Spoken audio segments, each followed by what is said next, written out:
नमस्कार दोस्त, आज मैं आप सभी से एक कहानी शेयर करना चाहता हूँ। ये कहानी मुझे बहुत अच्छा लगा, तो फिर मैं भी चाहता हूँ कि ये कहानी आप तक पहुँचे। और अगर इस कहानी में आपको कुछ सीखने को मिलता है तो फिर इस चैनल को थोड़ा सा सब्सक्राइब करके इस वीडियो को एक लाइक कर देना।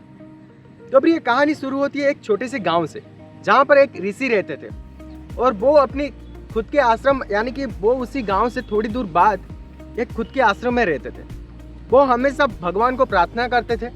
और उसी ऋषि का एक अच्छा बात ये था कि वो अपनी ज़िंदगी में कभी भी भिक्षावृत्ति नहीं किए थे, यानी कि किसी से मांगना या फिर किसी को अपनी सुख दुख के बारे में बताना, ये सब कुछ वो ज़िंदगी में कभी नहीं किए थे। तो फिर वहाँ के उस गांव में रहने वाले कुछ लोग जब उसी रास्ते में देकर जाते थे जिस रास्ते में उसी ऋषि का आश्रम पड़ता था,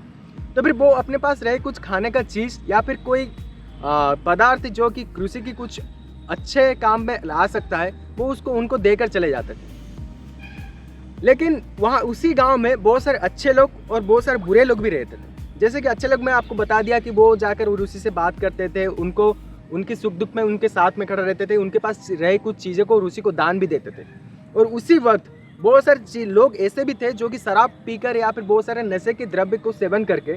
उस ऋषि को जाकर बहुत सारे गाली गुलज भी करते थे, क्योंकि वो ऋषि किसी को कुछ बोलता नहीं था या फिर किसी को कुछ मतलब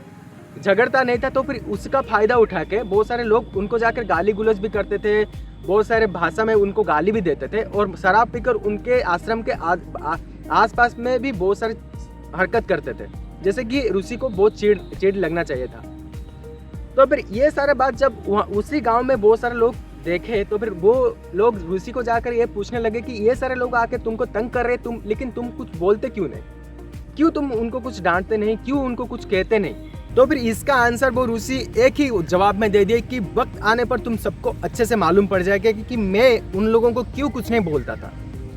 तो फिर एक दिन ऐसा आया ऋषि की ज़िंदगी में, या फिर हम ये भी कह सकते हैं कि उस गांव में एक दिन ऐसा आया जिस दिन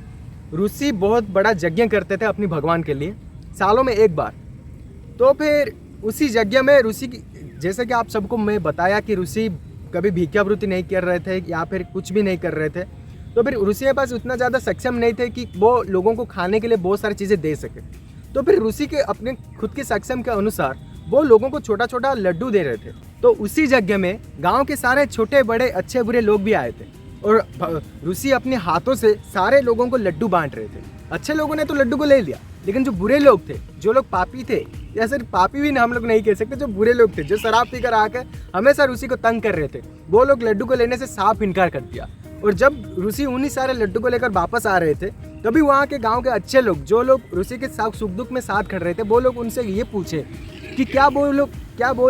आपके लड्डू आपके हाथों से लेने से इनकार कर दिया, क्यों वो लोग अपने लड्डू को लेने से इनकार कर दिया। तो फिर उसका जवाब ऋषि ने बहुत अच्छे शब्द से दिया कि तुम लोग शायद इसी से कुछ सीख नहीं पाए, तुम लोग शायद इसी से कुछ देख नहीं पाए,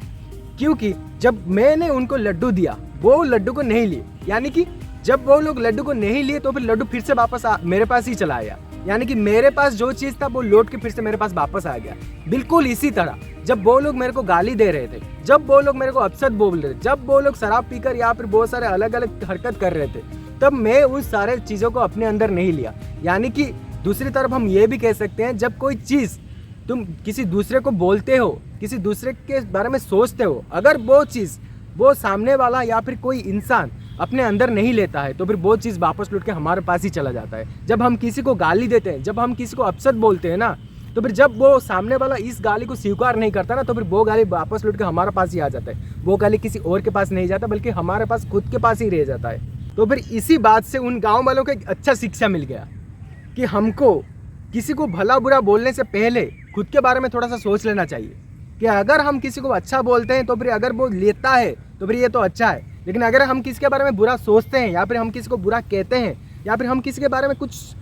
अपशब्द बोलते हैं ना, तो फिर वो चीज़ किसी के पास नहीं बल्कि वापस हमारे पास ही लौट के आ जाता है।